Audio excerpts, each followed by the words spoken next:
this. They didn't know it is this. They don't see any genetic changes. This was running as, and then they run the pulsar gel and then do southern blot using VSG2 probe or VSGX probe, and then see whether there is any genetic changes. They didn't see any genetic changes. VSG2 was detected in chromosome 1, VSGX was detected in chromosome 11, and then they call this in situ switchers. But only difference is that now cells are coated with the VSGX, not VSG2. And then they couldn't find any genetic modification, and they assume that this is activated through transcription. And then when they analyzed another switchers, and then they got this, and then when they look at VSG2, there's no VSG2 anymore because this is expressing VSGX. When they look at the DNA, the genomic DNA does not have VSG2. So that means it's got lost somehow. And then when they look at what chromosome has VSGX, and they found that chromosome 1 and chromosome 11 has VSGX. It used to be only in VSGX used to be located at only in oh, I'm sorry, only in, it's difficult to explain, only in chromosome 11, but now in the switchers, VSGX is present in chromosome 11 and chromosome X. That means it's copied from here and then translocated over here. And they name these type of switchers VSG-GC. Similarly, when they analyze these switchers, and then they saw no VSG2 gene in the genome, so that means it's lost. And then now they look at the VSGX, and it is located in VSG11 and VSG1. But then they found that all these eject genes are also disappeared from here. That means maybe in this case, all these eject genes are present here. So that means a recombination probably occurred downstream of those eject genes. And then when they didn't see those eject genes from here, that means the recombination occurred upstream of those eject genes. And then the last type is telomere exchange. When they analyze this, VSG2, in this switcher, VSG2 gene is there, but it's not expressed. And then they look at where they are. Now VSG2 is located in chromosome 11. VSGX is located in chromosome 1, which means they are swapped. So this type of VSG is called telomere exchange or crossover. Sometimes the name is it's a bit misleading, but this is like traditionally we call, because like gene conversion, VSG gene conversion can mean a lot of things. So we call this one in situ switching, transcriptional switching, and these three are called, depending on where the recombination occurred and how the recombination intermediates are resolved to generate switchers, we call VSG gene conversion switchers, telomere exchange or crossover switchers, and this is ESGC switchers or ES loss. Sometimes this entire ES sequence is lost, and cells either die or activate other silent bets to survive. So ES loss associated with in situ switching can be also found rarely. So there are 4 types of VSG switchers. Let me just see right.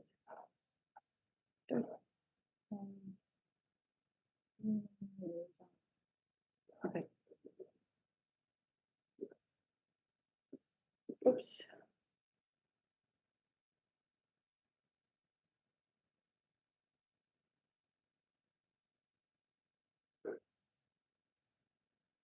How many times? Okay, so how this is happening?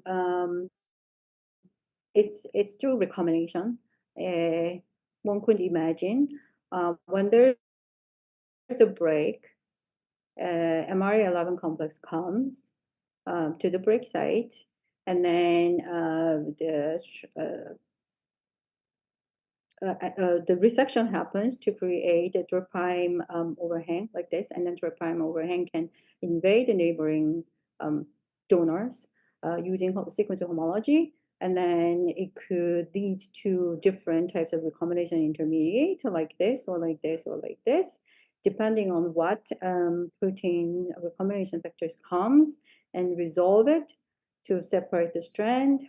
It could create different outcomes. If SLS comes and then this recombination intermediate is resolved through synthesis-dependent strand annealing. So this comes back and then anneals back. So there is only changes happening over here, but not at this site. So let's just imagine this. This has a VSG2, and this is VSGX. There's no change. So this won't lead to other switchers. Because the active promoter is here, and then active promoter is still here, driving the expression of VSG2, not X. So in this case, it's similar. Depending on how it is resolved, VSG2, this has a promoter over here, VSG2 can be still here, depending on where it cuts. And then X is here. So in this case, these can form double holiday junction like this. And then double holiday junction can be resolved by resolvase or RTR, which is braq helicase and topoisomerase 3 and RMI01 complexes. This is called the dissolvase, and which can actually migrate the holiday junctions and push these together, and then resolve it using topoisomerase activity, and that creates a non-crossover because there is no change. Or resolvase, when there is a double halogen junction forms and resolvase comes, and depending on where it cuts, it could introduce switcher, the switching crossover, and it could introduce non-crossover.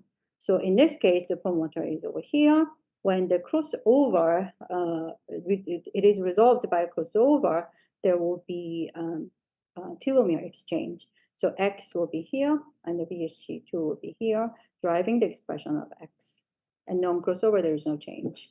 So this is one way to generate a recombination null VSG switcher. And another way is that when there is a break, the strand resection happens, generating 3' overhang, but this sequence is lost, and it's repaired by break-induced replication. So this broken end invade and then copy all the way to the end of the template.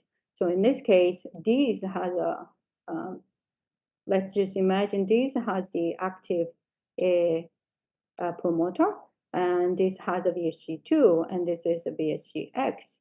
When these invade the donor and then copy all the way through and generating this, the promoter is still here, and now X was here, and now X is here. And then this, the VSG2 sequence is lost by probably cell division. So this shows you what I, do you still see that thingy? Okay. Oh, only here. Sorry. Yeah, erased out there. I'm good. No, just erase out there. I said there. Good. Oh, okay. Yeah, I just figured that maybe it is better to draw because it might be a little bit complicated. So this is what I just drew in the previous slide. So the way we found out is that, as I told you, the way we found out is by analyzing switched variant and then look at what's there and what's not there, and then where is this new VSG is located, is it moved, is it not moved? So that could be one, so this could be one of those, like two of those examples of switching can occur. So we wanted to know, and I'll just show you what I did when I was at George Cross's lab. I mean, we knew that crossover or telomere exchange is one of the mechanisms, but we didn't know what factors are involved. So people were analyzing RNA knockdown of many different recombination factors, and one of them is the RTR complex. It's a racute helicase topoisomerase 3, and then RMI1 also, they are named as BTB, Bloom helicase topoisomerase 3, and block 75. So when we knock out top 3 and or block 75, there's no dissolution function. So all these holiday junction, double holiday junctions are mostly resolved by resolvase, which can create crossover and non-crossover. When this BTB or RTR complexes are there, a lot of times they are dissolved by holiday junction migration, and then cleaved by topoisomerase, which does not lead to crossover. So less switching. So that was our hypothesis, and we wanted to see whether top one, the BTB complexes are required for the VSG switching mechanism. So we knock it out and then saw increase in the crossover switchers and also VSG-GC switchers, showing that, demonstrating that this recombination is actually happening for the VSG switching mechanism. This one I already told you about it, and there are another type of switchers, which is called segmental gene conversion, generating mosaic VSGs. It's a combining of the originally active VSG and the generating new type of VSGs. This is very, very rare, more rare than regular the switching. It could happen this way. So let's just imagine this is active VSG, 70 base pair, and then this is this color will be VSG is the active one, and then let's say there is a sequence of homology between green and the yellow, and if there is a break at the green region, and it can invade green region in the silent VSG location using the sequence homology and recombine, and then the second recombination occurs downstream at the yellow site, and copying only the pink regions, generating green, pink, yellow, red from green, blue, yellow, and red. So if this region, this blue region is the antigen, the site where the antibody binds, this new VSG that has pink will not be recognized by the old antibody against this this VSG. Therefore, evading, able to enable, able to evade the host antibody recognition and escape. And this mosaic VSG generation is very important, because when we say that there are 2,000 VSGs, different VSGs, so it looks like, it sounds like there are a huge amount. But when you think about it, each peak that you saw from the human infection, each peak does not have only one type of VSG. It has multiple VSGs, multiple different trypanosomes expressing different VSGs. So it's easy to good VSGs from this one infection persistence. So it is important to expand different VSG alleles further to prolong the infection. This is from the trypanosome side. Okay, Do you so think? as I Yeah. So I have mentioned, a question. Yeah. So, yeah. yeah. Yeah. Yeah. Yeah. What the size of a pink segment? The size. So this is just a diagram, right? Yeah. Well, it's 1 kb or 20 base pair. I think probably relatively long. Yeah.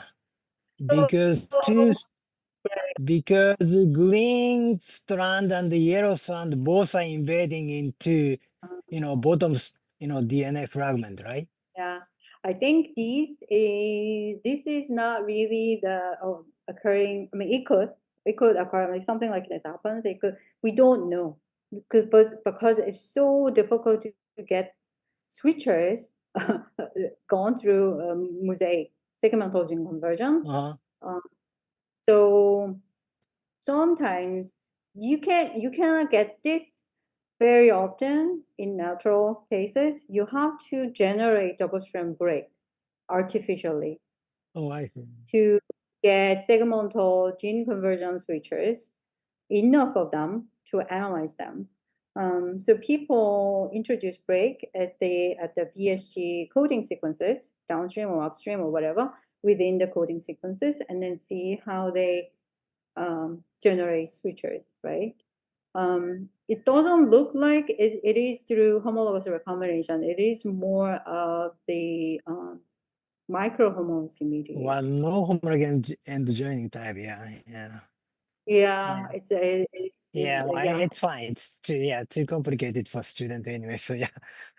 Did they learn all these, right? Non-homologous end.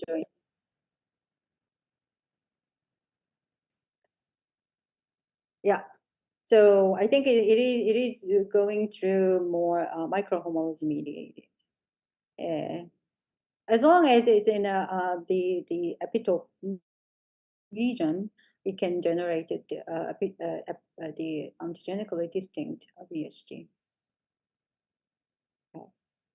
So people studied a lot of genes in the genome maintenance, integrity maintenance, including replication proteins like ORC1, as we did, and then the RAD51, the obvious candidate, RAD51. There are RAD51 paralogs. I think there are 4 or 5 RAD51 paralogs in TBCI. As I mentioned, topoisomerase, and people looked at telomerase.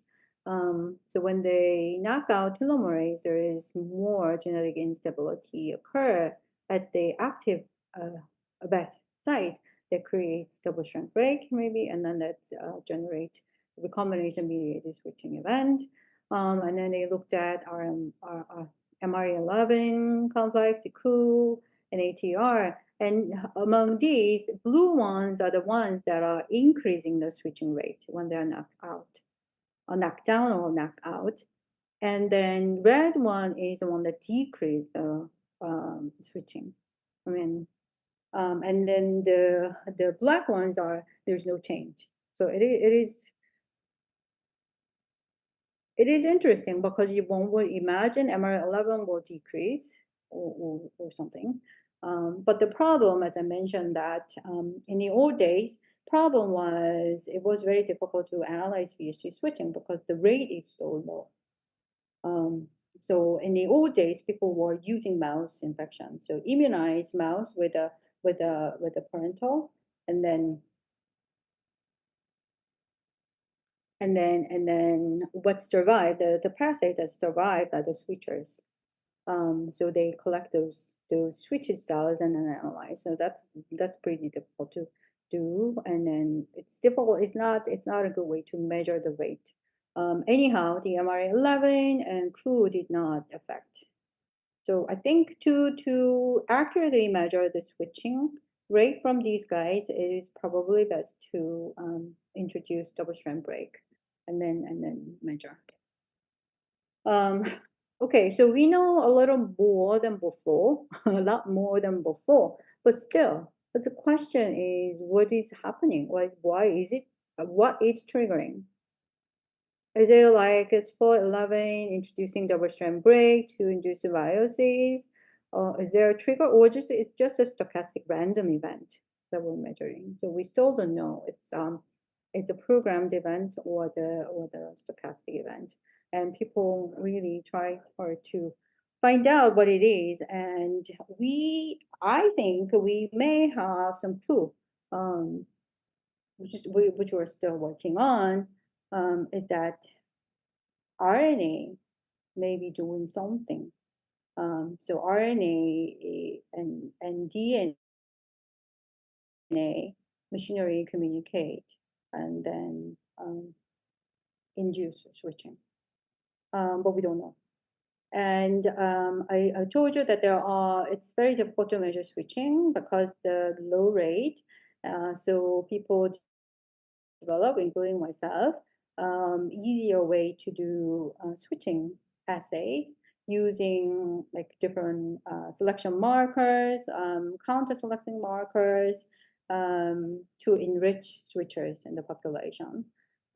This is using negative selection marker, which I didn't include in your PDF. It doesn't matter. I'm not going to go through it.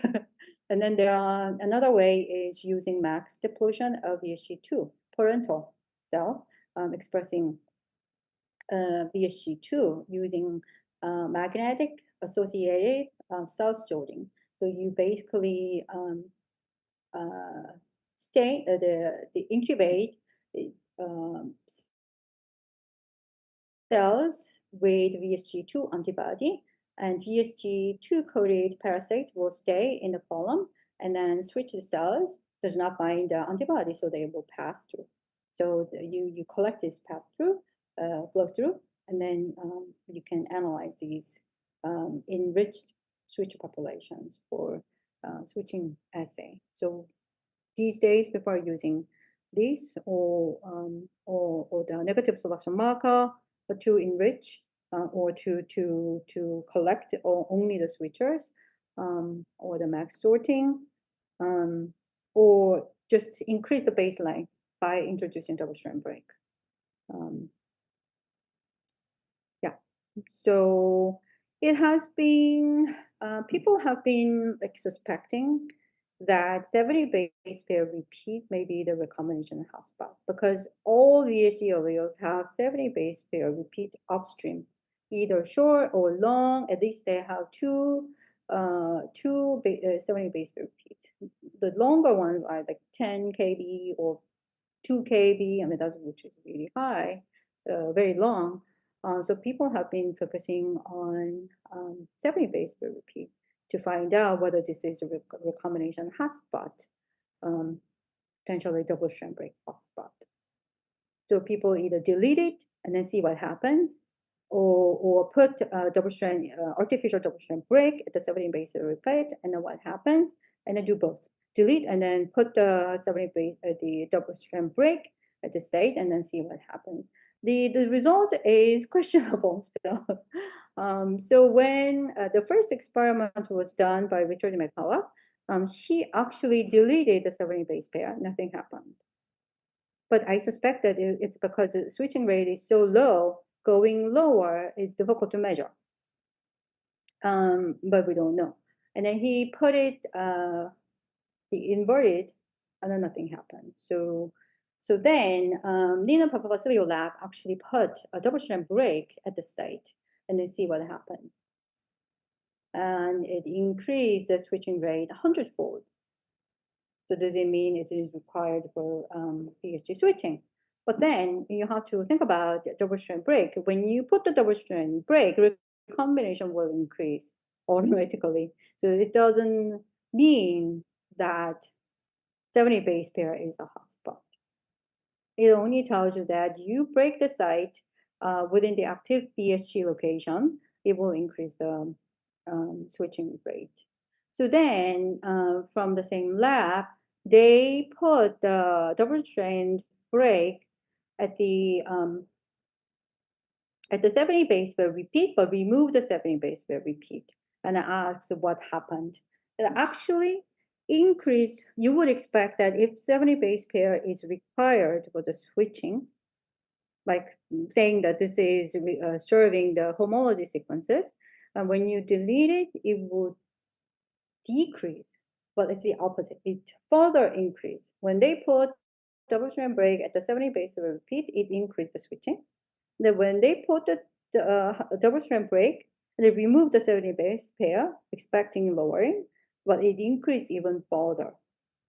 So what does it mean? Does it inhibit the switching? I think it's redirecting the switching preference to the upstream. And then the switched variants cannot use 70 base pair as the homology sequences. They're using EZEC genes as homology sequences. So the overall rate increase at the same time, the preference changes. And it becomes more limiting because you need to have EZEC sequences for the recombination to occur. So all the switched variants are using the BES as a donor. So it changes. And then people introduce the double strand break at VSG coding sequences. It does increase the VSG switchers, but again, the donor preference changes. It has to use the sequences within the active VSG, and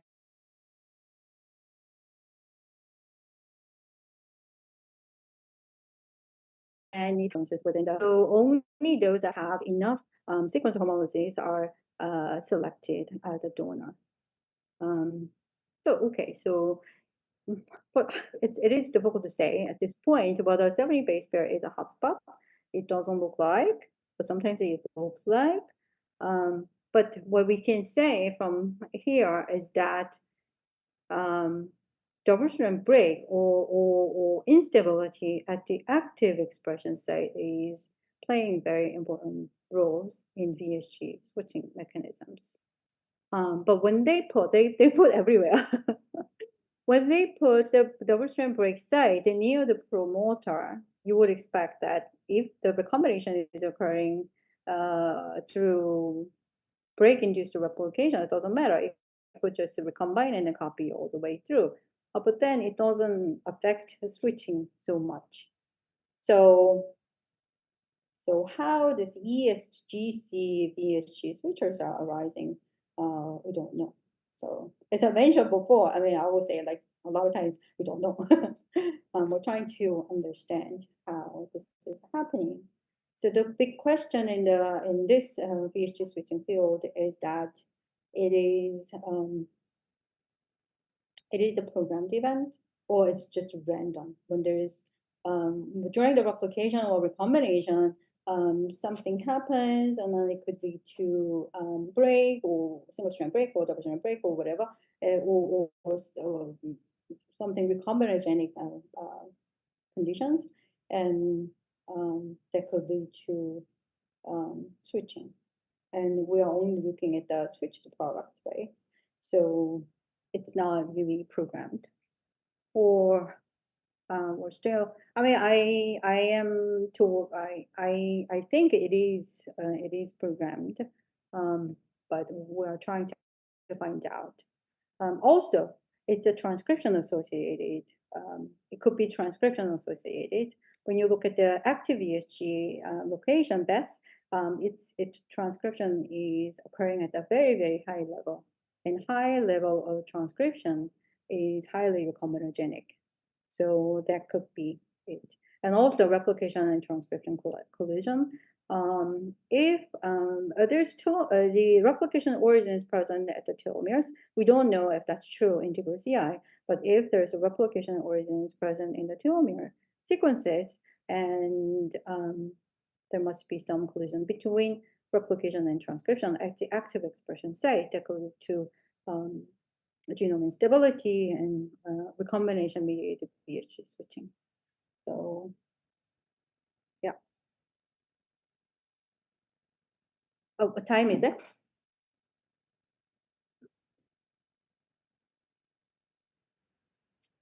Yeah, 2:30 right now. Oh, 2:35. Okay, so We still have some time. I wasn't sure if I need to go through these or not. Okay, so that's pretty much what we know so far about the VHC switching. And whether this is programmed or not programmed, or whether this is associated with other things, whether VHC switching is triggered by other things involving VSG expression. It's possible. Let's just imagine that it has to be, the active VSG has to be expressed at a very, very high level. What if the level is dropped for certain things? Maybe that signals to cells that it's time to switch. It's possible. And also, the antigenic variation is not just a VHG switching. It has two layers of regulation. There are multiple VSGs and only one has to be expressed at a very high level, and then the rest have to be silenced, and then that has to be switched. So it is important to maintain the high level of VSG, one VSG, and it is important to repress all the rest of VSG so that no other silent VSGs are exposed to the surface of the parasite and exposed to the host immune system. So we want to know if these events are related or separate events. Probably at some point they are related. We don't know too much to make any conclusions, but we're trying to understand each steps of the VSG expression regulation and switching. So it is important to know how the active VSG is maintained at a high level. As I mentioned, 10%, almost 10% of the total protein is coming from active VSG. This is chromatostain gel, and then you can see VSG. This is whole cell, and you can see VSG protein right there. You don't have to do anything, and you can just see it. And then 5% of total mRNA is coming from active VSG mRNA. So the question is how they maintain these high level. And is there any relationship with the VSG switching and or monoallelic expression when the level is lower, and what happened to the silent VSGs? And the other question is how the silent ones are silenced. The usual suspect will be chromatin structure and remodeling at the promoter, and there is a telomere heterochromatin formation and telomere silencing, etc. So we want to know how this is happening, and of course how VSG switching is controlled, especially what's triggering it. If there is anything that triggers it, or is it's really programmed. And what about the donors? There are so many donors. Are there any preference? Are there any VSG that are good? Because when you look at the sequences, some may be similar to the old VSG, and those are probably not a good choice. And some have weird structure. Some may have weird structure that doesn't form uniform layer on the surface. Those are probably not good. Or does it know when they switch, genetically switch? Our cells don't know what they are switching to. But is there any preference? And if there is a preference, is it just a sequence homology or something else? And what other factors are involved in those things?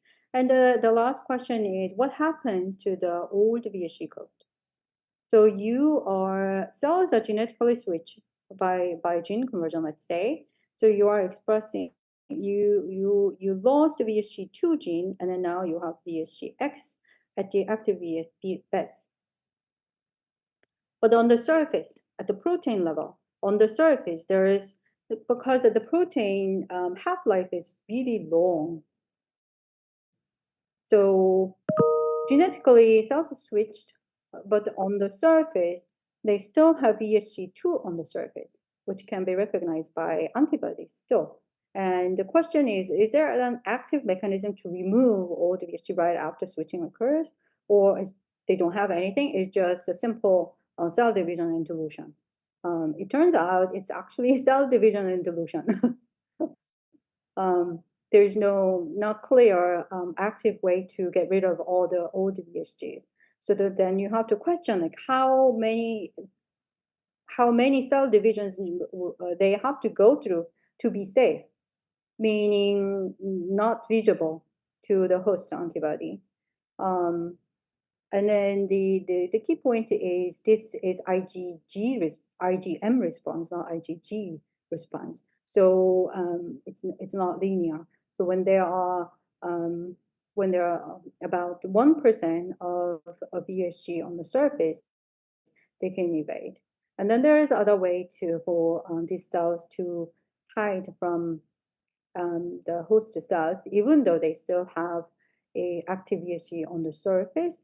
They go then not all the trypanosomes are living in the bloodstream. Some are in the tissue spaces. And the good hiding spot is fat tissue. So it's because I think there is one paper just came out last month. It's because there are less immune cells in these tissue spaces. So they have lower chance to be recognized by the host antibody. And then they have more variety of different switchers generated when they are hiding in the fat tissue compared to in the bloodstream. As the bloodstream, they are exposed. Okay, so these are the things that we are studying. Let me see if I can finish. I think so. Okay, so how do they maintain at a high level? Okay, so this is a VSG transcript, and this is the middle is a coding sequences, and the 5' UTR is right here, and then 3' UTR is here, and then there is this unique sequences called the 16-mer. All VSG mRNA has 16 more sequences. So we think that there is a counting mechanism to maintain the level of VSG mRNA and VSG protein. The parasite surface is densely coated. It's almost like no spot left, empty, no empty spot. So it has to make certain number of mRNA and it has to make certain number of protein to coat the surface of the parasite. So it cannot make too much or it cannot make too little. Too little will be lethal, and too much is also not good, right? Because you don't need them. Where are they going to put them? So the 16-mer served as a counting mechanism, the element, and cells are counting 16-mer sequences using some protein and only make certain number. So this is a gel that I did long time ago, and this is the VSG2 expressing cells, and you can see VSG2 at a certain level when I ectopically express VSG4 from somewhere else. And instead of having the same number of VSG2 and then additional VSG4, VSG2 level goes down. And then VSG4 level is like this, and then it matches the total. So there must be some counting mechanism. So what if this counting mechanism is dysfunctional? Does it get sensed by cells and then it does something else, like expressing different VSGs? We don't know. To find out about the mechanism of maintaining the high level of the active VSG transcript, my collaborator did a pull-down experiment. He purified VSG mRNA protein complexes using pull-down and mass spec to identification. Let's say this is TCI cells and this is mRNA of VSG, and then these are something else. And then UV irradiate to cross-link, and then capture only the VSG RNA, VSG2, active VSG2 RNA using oligotiling. So oligo has the biotin at the end, so you can pull down with the strep beads only the VSG, mRNA, and VSG mRNA associated protein will be pulled down, And then you can identify these. These are all bound proteins. You can identify these proteins by mass spectrometry. And he found a whole bunch of proteins, and he analyzed the CFP2. This is cyclin F-FOX protein 2, and this is lethal. And when he knocked down CFP2, he found that active VSG mRNA level goes down like to 50%, which is really, really high.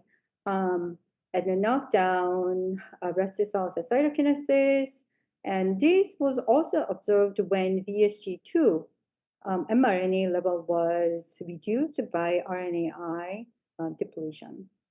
So they have very similar phenotype.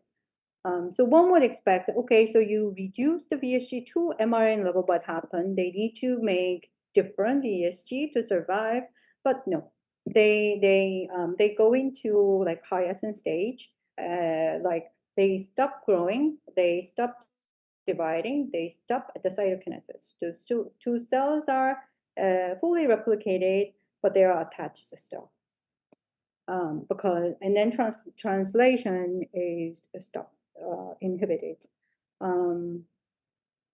But then one more like simply you reduce it, and then you reduce the active VSG level, and you may expect that the silent VSG may increase, but that didn't happen. Or you repress it, you repress the active VSG mRNA, cells may switch at higher frequency, but didn't also happen. So it's not that simple. You change the active VSG expression level, that doesn't automatically induce all the other things. They may be related at one point, but not this simple way. So we don't see any VSG switching rate increasing. At a high level of VSG mRNA is generated by cellular localization. So this the active VSG is sequestered within the cell. This is called ES body, expression site body. The active expression site are located at this expression body. There's one spot, and that has the POL1, the polymerase 1, RNA polymerase 1, in the ES body. So they are sequestered somewhere and having polymerase to be transcribed. So when you look at the ES body in one cell, there is usually one or two when they're dividing. So you can see one expression site body co-localizing with a VSG to the active VSG location, and then POL1 protein. So in this experiment, they show they wanted to see that happens all the time. So the first in the B, the first one is 2-to-1 positive. This means VSG 2-to-1 expressing cells. You can see VSG 2-to-1 DNA, but not the BES2, the silent BES, one of the silent BES. You don't see it. But when you make cells switch to BES2, now you can see the one spot of the BES2 DNA. And when you simultaneously express it as a forced expression, both of them are located at the same site where the POL ES body and POL1 polymerase locate. You can see. And then this is a control and a tubulin. They look at the tubulin. Tubulin is totally in a different spot. Tubulin is transcribed by polymerase 2. And how they maintain, okay, so they are with polymerase at some special location within the cells. So they are transcribed at a high level. After transcription, what happens is they need to be transpliced because this is a polycistronic transcription. So they need a splicing machinery nearby. So they look at the splice leader, because all mRNAs have to be attached with a splice leader at the 500 TR. So they look at the splice leader a DNA to see whether a splice leader DNA is closely located with the active expression site. And that's what they saw similarly. So it's expressing a high level of transcript by having polymerase 1 together, by locating with polymerase 1, and by having splicing machinery nearby. It's RNA, premature RNAs are processed fast than others, and then probably exported out. We don't know about the export. Okay, so that's how they maintain the high level of transcription. Like it has special RNA binding protein that protect the mRNA, making the mRNA stable. It has high level of transcription by having the same location as the POL1, and it has a trans-splicing machinery nearby, so driving the high level of transcription. So when you would imagine, like when you disrupt any of these, what happened to the switching? Nothing. Yeah. So we need to find out what about the silencing. There is like a usual suspect, right? Histone chaperone, histone modifiers, histones, self replication proteins, and SIR2 or the heterochromatin formation factors. They are involved in the BSG silencing. And yeah, we don't know so much about it other than this. And there's a position effect. Some proteins are affecting promoter activity more. Some proteins are affecting telomere chromatin more, and some are affecting both. So yeah, so and these from these experimental data, it doesn't look like silencing is directly involved in switching, because when you knock out or overexpress any of these genes, it affects the silencing, which means the silent BSGs are expressed more, but it doesn't do anything for switching. So somehow, I don't think they are from available data. They don't look like doing something for silencing and switching. Do you have a question? Okay, so what happened to the old VSG? It turns out that it doesn't do anything because it has other ways to avoid um, except the antibody response is mainly occurring through IgM. It can hide in tissue spaces where less immune cells are available for eradication of the diffuse scabbing. Okay, so that's it. I don't know if you have the question. So this is a quiz, and I'm going to explain the quiz. So it's first four are pretty simple. What's the antigenic variation? I mean, you can search and you can answer easily. And why vaccination is difficult. Number three is, what would you expect if trypanosomes cannot switch their phage code? What will happen to them? And the four is, what would you expect if you knock out RAD51, the major recombination protein, into Crucia? What would you expect to see? You can explain, you can say, I expect this because blah, blah, blah.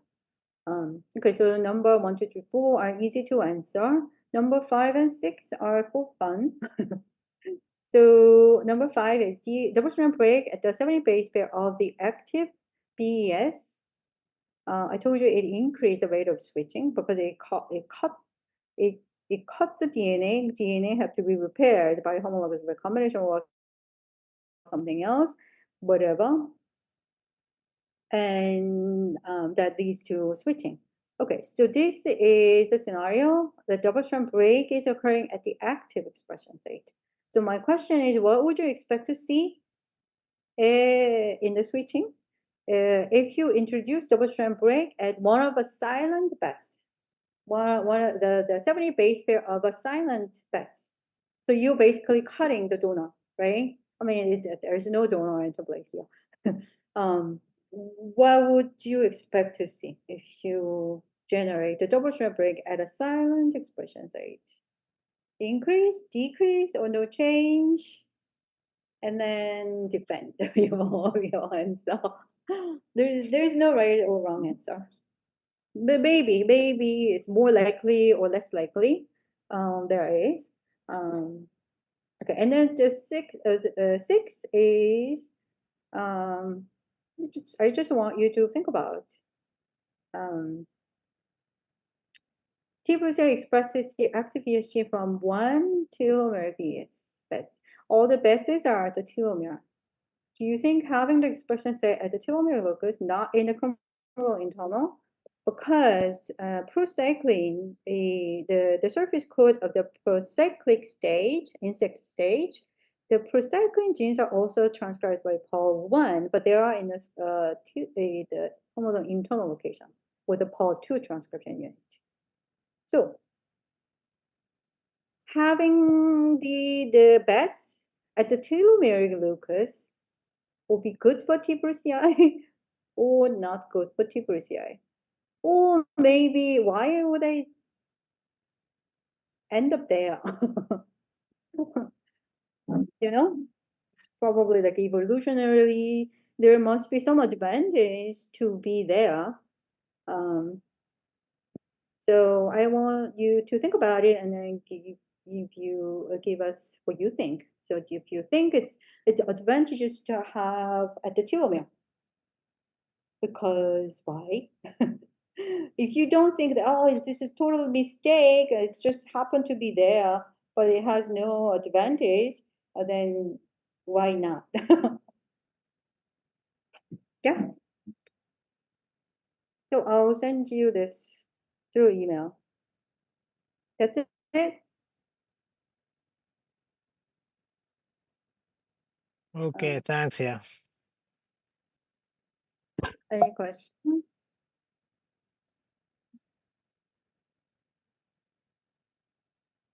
Okay.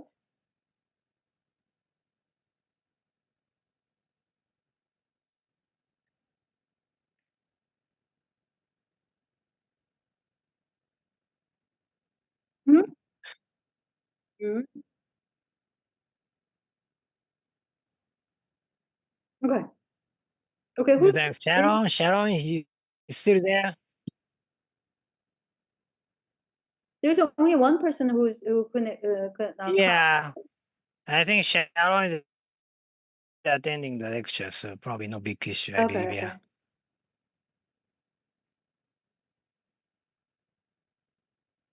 Yeah, thanks. Yeah. Anyway.